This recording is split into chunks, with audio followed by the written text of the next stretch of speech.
Ces photos sont celles des casquets bleus tombés sous les champs d'honneur à Sémouliki, dans les territoires des Béni. Le 15 décembre dernier a eu lieu ici même la cérémonie d'hommage en leur honneur. Mais revenons sur ces funestes jours du mois de décembre. Le 7 décembre 2017, des présumés miliciens ADF attaquent la base de la compagnie opérationnelle de la force de la MONUSCO à Sémouliki, dans les territoires des Béni, au Nord Kivu. 14 soldats tanzaniens au service de la paix sont tués, 44 autres blessés. Pour honorer leur mémoire, le secrétaire général adjoint de l'ONU, chargé des opérations du maintien de la paix, Jean-Pierre Lacroix, accompagné du conseiller militaire au département du maintien de la paix, arrive à Goma le 15 décembre. Jean-Pierre Lacroix s'est immédiatement transporté à l'hôpital de la MONUSCO où sont pris en charge certains blessés. Il échange avec eux dans une ambiance de compassion. Je voulais aussi rendre hommage et féliciter l'équipe de l'hôpital à Goma qui a fait un travail vraiment exceptionnel dans des conditions très difficiles. Donc j'ai voulu remercier toute l'équipe de cet hôpital et leur souhaiter tout le meilleur pour l'avenir. L'après-midi du 15 décembre, cette place était pleine comme un œuf.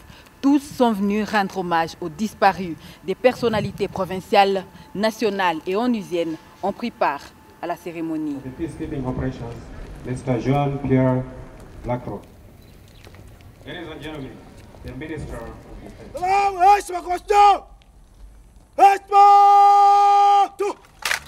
Having lost these gallant soldiers in service of peace, ils ont perdu la vie, ces braves soldats au service de la paix. Nous devons travailler plus dur qu'avant, nous engager au plus profond de nous-mêmes pour nous assurer que leur mort n'aura pas été vaine. Nous devons poursuivre leur engagement et de manière résolue afin d'assister le gouvernement et le peuple congolais à atteindre ce qu'ils attendent de nous.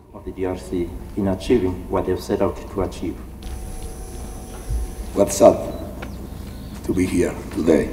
What's sad to be here today? Quel triste moment, quel triste moment. Il y a certaines choses dont nous ne voulons pas, mais que nous devons accepter.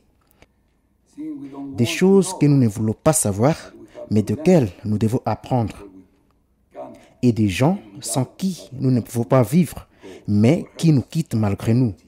Nos cœurs sont brisés à cause de la triste journée du 7 décembre 2017 à Sémouliki, où nous avons perdu 14 soldats tanzaniens.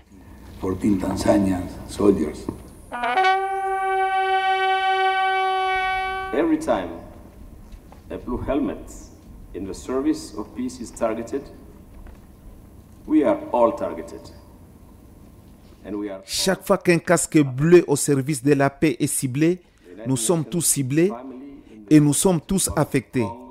La famille des Nations Unies en République démocratique du Congo a été mandatée pour travailler ici afin de promouvoir et aider à protéger la paix et la sécurité du peuple congolais. La mort d'un soldat de la paix est une perte que nous ressentons tous et nous pleurons cela. Nos 14 casques bleus de la brigade d'intervention au Nord Kivu ont été tués par ceux qui cherchent à attaquer les valeurs et les principes des Nations Unies, à saper la paix et la sécurité de ces pays et à semer la peur dans nos cœurs. Grâce à l'hommage que nous rendons aujourd'hui à nos vaillants collègues tanzaniens, nous démontrons que leurs sacrifices et les sacrifices des autres ne seront jamais oubliés. We demonstrate that their sacrifice and the sacrifice of others will not be forgotten. These brave hearts continue to defend their position. At this period of mourning, I want to assure our brothers and sisters in Tanzania and also in Tanzbat that our prayers and thoughts are with them.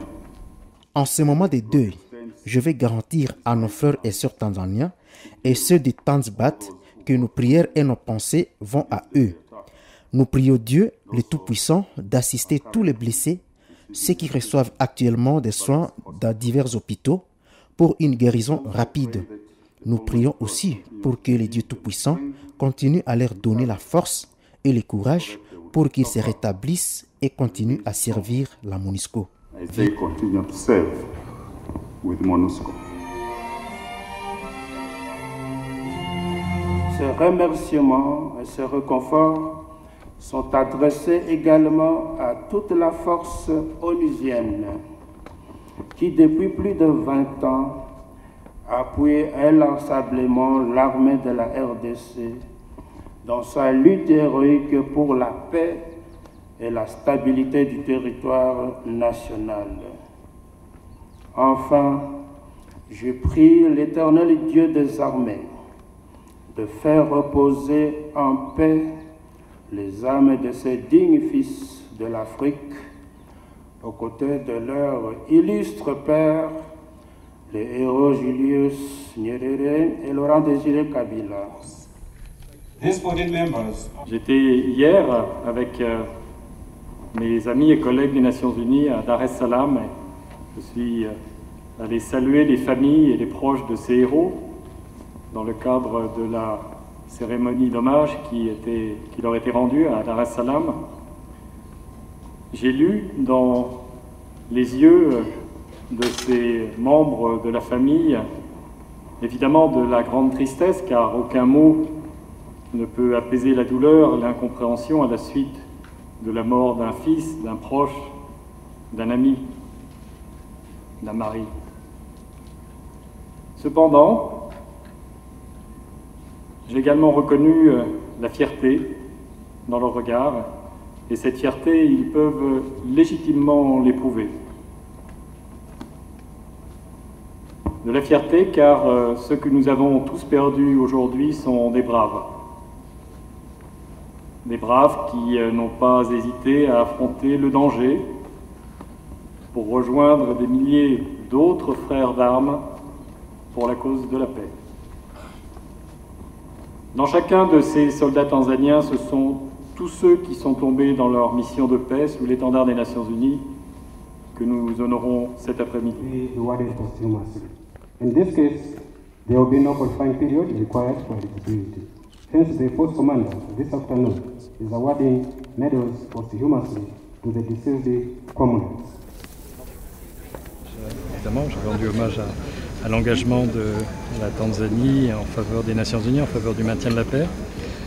J'ai dit à quel point nous apprécions le fait que cet engagement a été réitéré très fermement après ce drame. Et nous sommes convenus de travailler ensemble dans le cadre de la grande famille du maintien de la paix pour améliorer ce qui doit être amélioré, pour faire en sorte que la MONUSCO soit plus forte, que ce genre d'événement tragique puisse être évité dans toute la mesure du possible. J'ajoute que j'ai également rencontré avec les responsables militaires tanzaniens, les responsables militaires de l'Afrique du Sud et du Malawi, donc les 3 pays qui font partie de la brigade d'intervention. Nous sommes également convenus de travailler ensemble à l'avenir pour faire une MONUSCO encore plus forte au service du Congo et au service de la population congolaise et de la paix dans ce pays.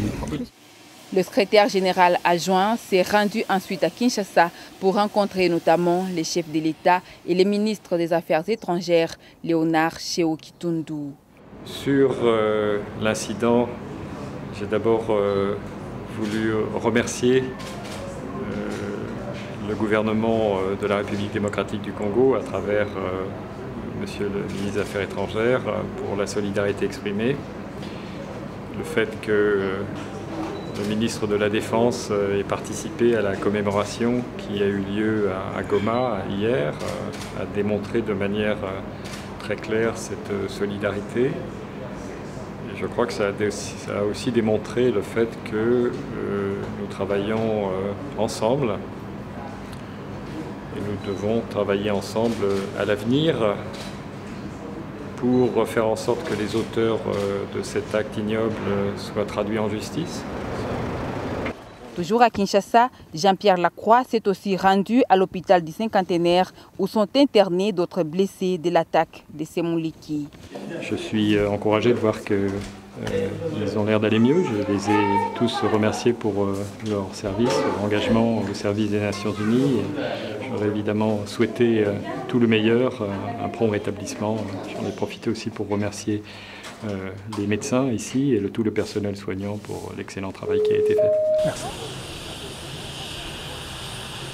Le secrétaire général adjoint de l'ONU a poursuivi sa visite à Beni, toujours en compagnie du lieutenant-général Carlos Humberto Loite, conseiller militaire au département du maintien de la paix.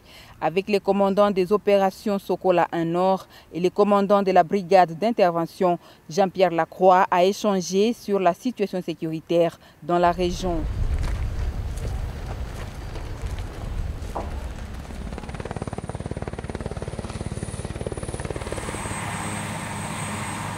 À Beni, le chef des opérations de maintien de la paix a remobilisé et réconforté les troupes tanzaniennes qui ont payé un lourd tribut dans l'attaque de Semuliki.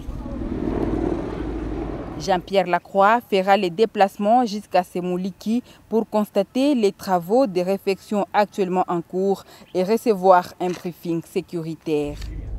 Puis à Kamango, situé à 20 km de Semuliki, où sont stationnées les troupes tanzaniennes.